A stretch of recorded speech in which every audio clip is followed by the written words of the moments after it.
Okay, we're going to go ahead and get started here this morning. Thank you all again for joining us here for another SciTech Data Exchange webinar. We do host these on a monthly basis. Today, we are going to be discussing collecting equipment data from sensors, non-CNC, and legacy machines with SciTech Data Exchange. If you look up in the top center of this image, you will see what we call the SRC, and that is how we can connect to a plethora of different machine types and for manufacturers like yourself to pull that information off of machines and make manufacturing charts and dashboards that can help improve your shop floor performance. So the first question we were going to go over is what exactly is an SRC? The SRC stands for Status Relay Controller, and the SRC is a programmable logic controller.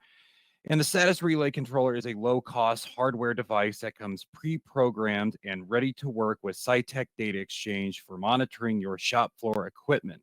The SRC can be connected to a wired Ethernet or wireless network and is capable of monitoring digital and analog signals with built-in functionality around shop floor equipment. The SRC is available in two different configurations, the SRC standard and then the SRC-E, and the E in that stands for extended. If there's two things that I'd like you to take away from this slide is that there's no programming required. We do that all in-house here at SciTech and then ship them out to you. So if you've decided that you want to collect data and improve your shop floor performance from an older machine, we will determine what is necessary for that and ship you out an SRC that is ready to go. The SRC platform is very flexible and scalable as well, so that you can have all of the equipment inside of your shop floor facility, new or old, enjoy the benefits of machine monitoring. SciTech Data Exchange collects machine information pulled off of most modern CNC machines over your network. The legacy equipment that you guys may have still being used out on your shop floor can still enjoy the benefits of machine monitoring with data exchange. And that also includes manual processes as well, such as machines like presses, punches, older manual lathes, really older manual equipment in general.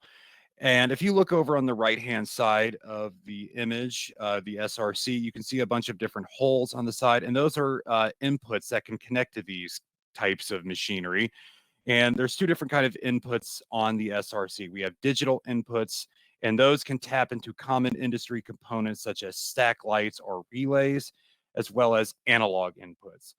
And an example of an analog input that we can collect information off of would be a current sensor / amp clamp that you could put a spindle wire around and receive information if the machine is running or not running, and other production metrics that can be found inside of SciTech Data Exchange. Now we can connect from all sorts of different sensor types, but some common ones are thermocouples, pressure sensors, humidity sensors that can be utilized with the SRC, and all of the rules for gathering this data collection for the machines can be configured inside of SciTech Data Exchange.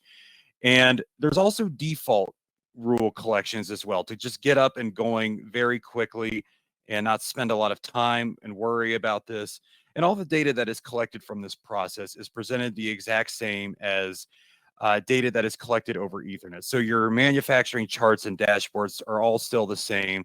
The data is still correct. Everything is the exact same across all of the different licensing level and the provisions that they provide, such as the notification feature set for SciTech Data Exchange, which includes email, text, and Microsoft Teams notifications that you will receive in real time. Now, the next question that we can answer is what can be monitored by an SRC?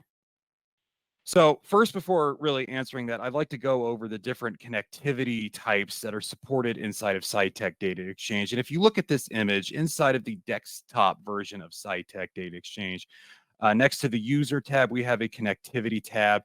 And these will show you all the different methods that Data Exchange uses for collecting information off of your guys' shop floor equipment. Now, the two most broad connection types that we can pull information off of really any machine or not any machine, but machines that are supported by MT Connect and OPCUA. As well, we also have direct communication methods for machines utilizing FANUC Focus, Akuma Think, and Modbus TCP protocols. And we have a few that are going to be coming soon in an update for next month in the newest release of SciTech Data Exchange, including updates for direct connectivity for Siemens machines and Heidenheim, and somewhere in the pipeline as well, we will also be supporting Mazak. Now, with the SRC, you can pull information off of all sorts of older equipment types, as well as sensors. So what we're looking at here is a few of the other common sensors that you can pull information off of, including a current sensor, a vibration sensor, a proximity sensor, as well as a fill level sensor.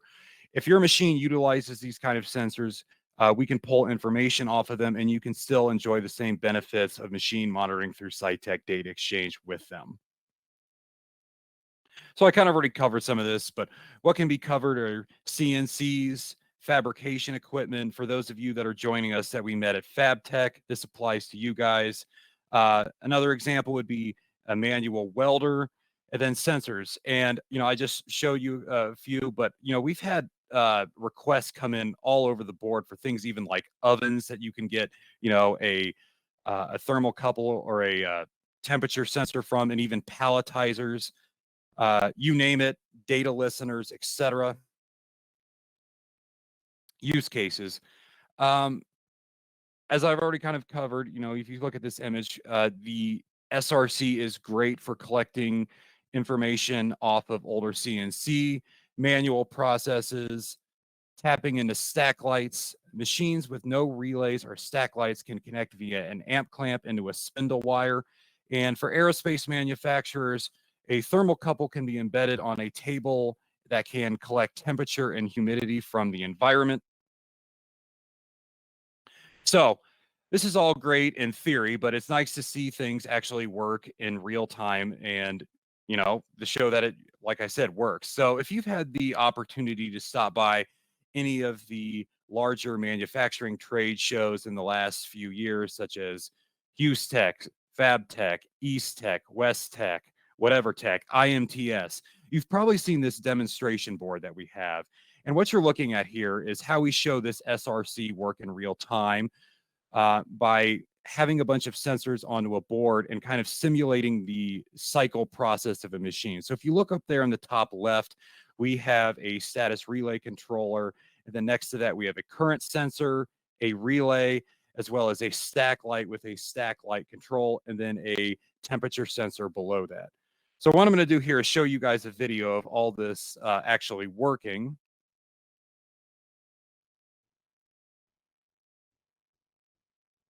So we're going to cover different sensor types and how they work with the SciTech Data Exchange SRC. First, we are going to start with amp clamps and spindle wires. And the way that we are going to go about this is we are going to simulate the machine cycling by hooking a drill up to the amp clamp and then running it.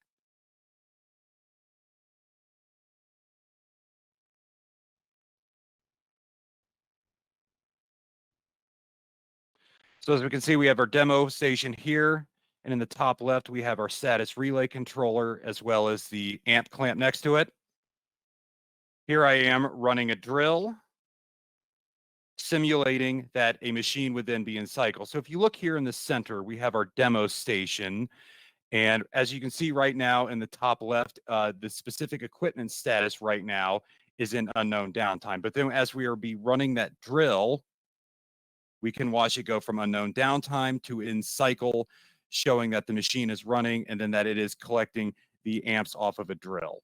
And then inversely, when you let go of the drill, the machine will stop recording that cycle and then it'll go back into an unknown downtime. Next, we are going to discuss stack lights on legacy equipment.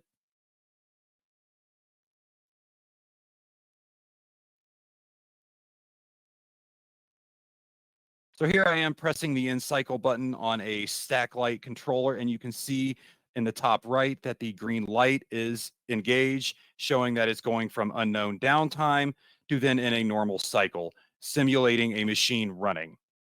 Next, I'm going to be hitting an M1, M0 stop with that flashing orange. And then in real time, you will see this update inside of SciTech Data Exchange as an M0 waiting for operator. And maybe that is one of your employees going out for a lunch break, going to the bathroom, a changeover, taking out a part or something like that. And finally, what we're going to show here is an alarm. So this is myself engaging an alarm.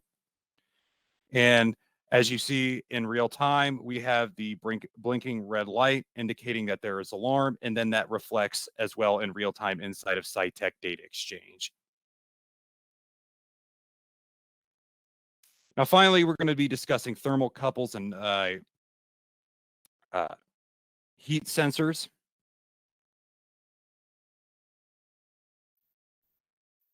And at the bottom right here, we have our temperature sensor. And as you increase heat coming off of a machine, that will once again reflect inside of SciTech Data Exchange, showing that we have an increase in temperature.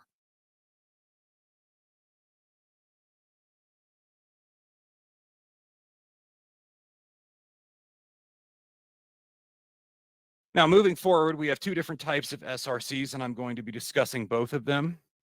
The first one is the SRC standard. And the SRC standard has 4 digital inputs that can be configured in a variety of ways.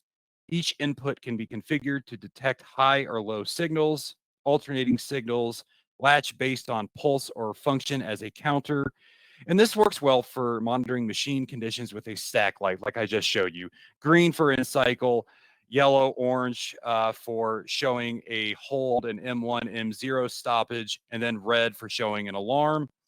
And then this can also show other digital signals coming off of machines as well. And you can use this with sensors like proximity and current switches that are good for determining cycle status and part counts. Finally, we have the SRCE, and the E stands for extended.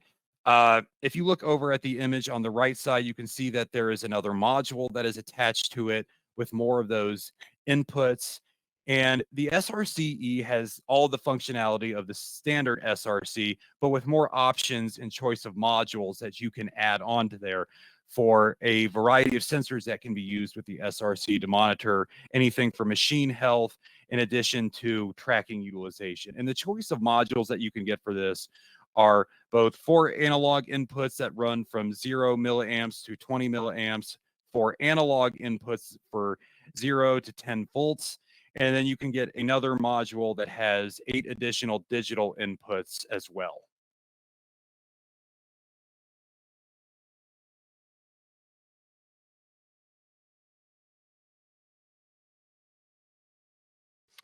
Okay, so the first question that we have here, and Chris, I'm going to let you answer this one. And do you ever need to change the programming on the SRC? Yeah. Hi, everyone. Chris, product specialist here. The programming itself is a proprietary program, so it is capable of doing everything Jeff just spoke about without altering or anything like that. So it is a lockdown program that is in there, and no, we've never had to make changes to it before. Okay, the next question we have here is what type of wireless is built into the SRC? Chris, this is probably another good question for you. Sure. The wireless built in the SOC, I guess this is just around the networking. It's just your standard networking, so it can work off of any wireless access point you have. You just need to have the login credentials, and it will connect like any other device, like your phone, anything like that. So pretty standard there. Okay, it looks like there's a couple questions here that I can answer. And what kind of sensor can the SRC collect data from?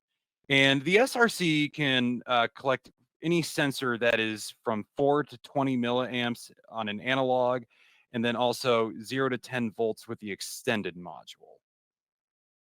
Next up, we have what is the installation process for installing the SRC into an older machine? And there's two ways that we can go about doing this. And if you would like, you can also do it yourself. You could have your maintenance team do it, and they can ensure that by uh, making sure that power is wired to the SRC through either a 24-volt DC standard outlet or a 120-volt AC outlet. We can also have our resellers come on site as well to install it. If any of you use data exchange from either Nexus or shop floor automations, they have a team of professional individuals that can come to your site as well and install it. Another question we have here is, I have a bunch of fabrication equipment and lots of PLCs already in the machine. How can I connect those? Chris, can you answer that? Sure. So it depends on what the PLC is doing. The PLC itself you don't need to look at this device as a PLC. It's kind of a standalone collection device.